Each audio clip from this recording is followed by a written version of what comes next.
The first thing I want to do is mark my joining bolt. So the orientation of the bolt matches the bottom of it. So I know where that I want that to sit in the flange. Because if you don't have that right, there is a possibility that your joining bolt could pop out of the flange when you go to tighten it down. And even if you don't do it like I do it here, you still want to mark your joining bolt so you know where it is in the flange when you're tightening it down. I'll put a washer on there, and I'll lock that down with a nut.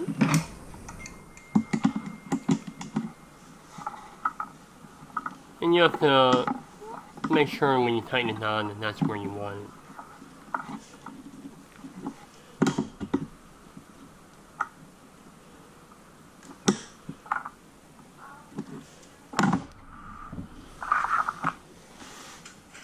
Now I'm just making sure that the joining bolts are square from the wall.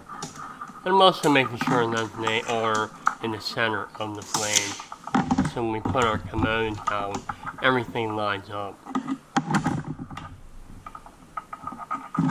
And of course I'm using the proper tools to adjust my bolt if I want it. So we don't want the commode sitting and looking and it's not lined up with the wall. Once our bolts are locked in, they are where they're going to be. You don't have an option there to move your commode around. It's always easier to lower your commode down onto the joining bolts when they're locked in, so they're not flopping around when you're trying to put the commode in. Now, I buy 2 sets every time I install a commode.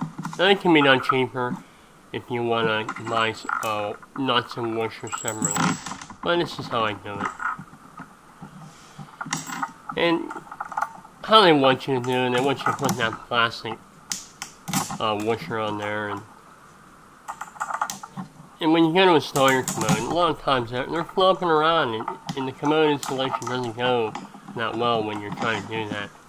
And once it's on and your wax rings are compressed, you don't want to have to pull it up and redo it.